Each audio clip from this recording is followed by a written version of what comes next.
बार की बात है कि किसी गुरुकुल में एक शिष्य ने अपना अध्ययन संपूर्ण करने पर अपने गुरु जी से यह बताने के लिए विनती की कि उन्हें गुरु दक्षिणा में उनसे क्या चाहिए। गुरु जी पहले तो मंद मंद मुस्कुराए और फिर बड़े स्नेहपूर्वक कहने लगे, मुझे तुमसे गुरु दक्षिणा में एक थैला भर के सूखी पत्तियां चाहिए। वो मन ही मन बहुत प्रसन्न हुआ, क्योंकि उन्हें लगा कि वे बड़ी आसानी से अपने गुरु जी की इच्छा पूरी कर देगा। सूखी पत्तियां तो जंगल में सर्वत्र बिखरी ही रहती हैं। वो उत्साहपूर्वक ऊंचे स्वर में बोला, जी गुरु जी, जैसी आपकी आज्ञा। अब वो शिष्य चलते चलते पास वाले जंगल में पहुंचा, लेकिन ये देखकर कि वहां पर तो सूखी पत्तियां कहीं थी ही नहीं, उसके आश्चर्य का ठिकाना न रहा। वो सोच में पड़ गया कि आखिर जंगल से कौन सूखी पत्तियां उठाकर ले गया होगा। इतने में ही उन्हें दूर से आता हुआ एक किसान दिखाई दिया। वो उसके पास पहुंचकर उससे विनम्रतापूर्वक याचना करने लगा कि वो उन्हें केवल एक थैला भर सूखी पत्तियां दे दे। अब उस किसान ने उनसे क्षमायाचना करते हुए उन्हें ये बताया कि वो उनकी मदद नहीं कर सकता, क्योंकि उसने सूखी पत्तियों का ईंधन के रूप में पहले ही उपयोग कर लिया था। अब वो शिष्य पास में ही बसे एक गांव की ओर इस आशा से बढ़ने लगा कि हो सकता है वहां उस गांव में उसकी कोई सहायता कर सके।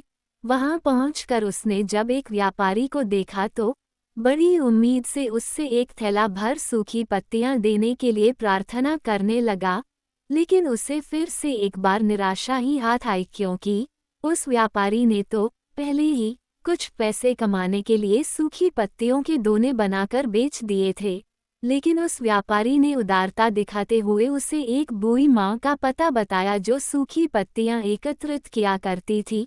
पर भाग्य ने यहाँ पर भी उनका साथ नहीं दिया, क्योंकि वह बूढ़ी माँ तो उन पत्तियों को अलग अलग करके कई प्रकार की औषधियाँ बनाया करती थी। अब निराश होकर वो शिष्य खाली हाथ ही गुरुकुल लौट गया। गुरुजी ने उसे देखते ही स्नेहपूर्वक पूछा, पुत्र, ले आए गुरु दक्षिणा? शिष्य ने सर झुका लिया। गुरुजी द्वारा दोबारा पूछे जाने पर वो कहने लगा, गुरुदेव, मैं आपकी इच्छा पूरी नहीं कर पाया। मैंने सोचा था कि सूखी पत्तियां तो जंगल में सर्वत्र बिखरी ही रहती होंगी, लेकिन बड़े ही आश्चर्य की बात है कि लोग उनका भी कितनी तरह से उपयोग करते हैं। गुरुजी फिर पहले ही की तरह मुस्कराते हुए प्रेमपूर्वक बोले, निराश क्यों होते हो?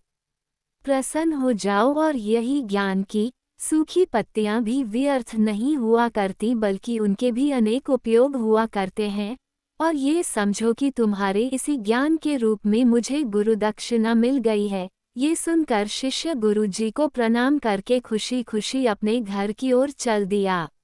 दोस्तों, इस कहानी से ये सीख मिलती है कि जब सर्वत्र सुलभ सूखी पत्तियां भी निरर्थक या बेकार नहीं होती हैं, तो फिर हम कैसे किसी भी वस्तु या व्यक्ति को छोटा और महत्वहीन मानकर उसका तिरस्कार कर सकते हैं।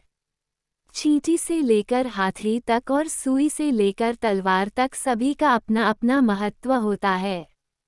इसलिए हम जब भी किसी से मिले तो उसे यथायोग्य मान देने का भरसक प्रयास करें, ताकि आपस में स्नेह, सद्भावना, सहानुभूति का विस्तार होता रहे और हमारा जीवन संघर्ष के बजाय उत्सव बन सके। दोस्तों, कहानी अच्छी लगी हो तो इसे लाइक करें, शेयर करें और चैनल को सब्सक्राइब ज़रूर करें। धन्यवाद।